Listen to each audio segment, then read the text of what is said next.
I went to Australia under the invitation of the Prime Minister. And then he saw miracles they've never seen before. Then he sent tickets for me to fly to Australia.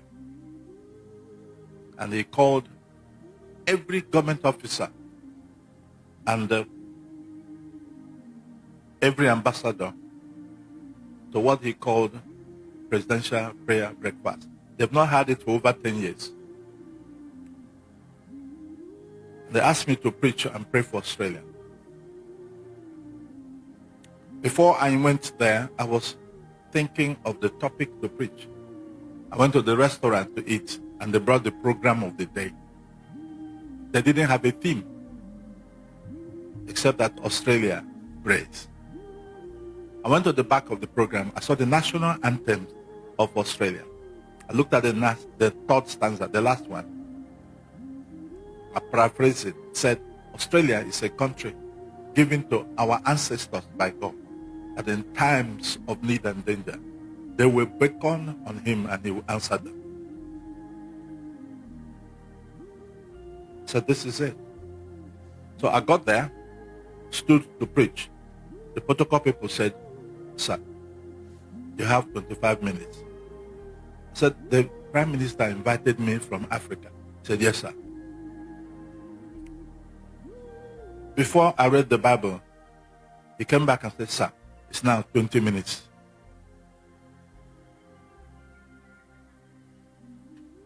While I was still trying to think what that means, he came back and said, sir, you have 15 minutes.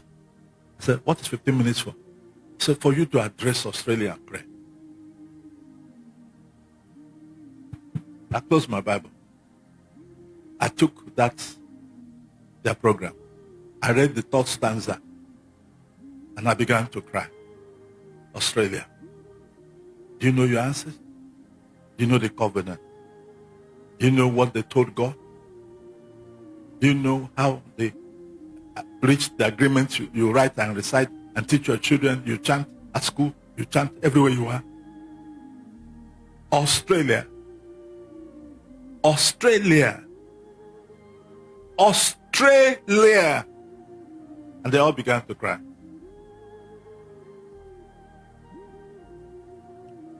In 5 minutes, I said to them, you have broken the covenant, walked away from the Ancient of Days, the one who had covenant with your ancestors. And that's why you are having problems. Australia had closed heavens, drought for 12 years. The animals were dying, their flowers died, all their ponds dried up. And God said to me, go and open the heavens and give them rain. I said, me?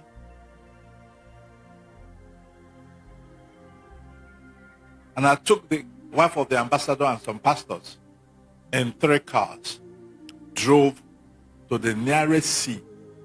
I don't know how far it was, maybe 2-3 hours. I said, if I could fly 27 hours, that's what it took me, from Nigeria to Australia, I can drive 3 hours to finish my assignment. I went to the sea. As soon as I put my feet at the brink of the sea, I asked them to surround me and hold hands. And we prayed, and I looked up. I said, the heavens over Australia, hear the word of the Lord. Now, open! And it began to drizzle. Something they've not found in 10 years. The Father, thank you for what you have done. In Jesus' name. I didn't tell the people what we came to do. So as we were coming out to the shore, healthy men were screaming and jumping like kids. They are seeing rain for the first time in 10 years. By the time we got to Canberra, flood waters were carrying cars on the street. When the Prime Minister had it, I said, has the man left town? They said, yes. He said, please get the ticket and bring him back. That's how the breakfast meeting came to hold. So if he could be taught and pay for me to come back, and you are giving me 15 minutes, praise be the name of the Lord.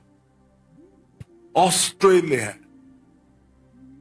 He wanted to answer politically correct.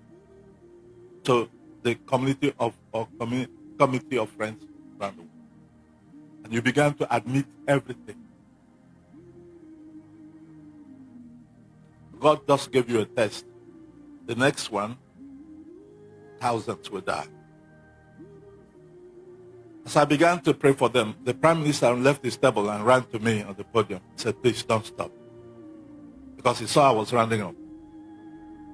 He said, Your Excellency, the protocol told me I have 15 minutes.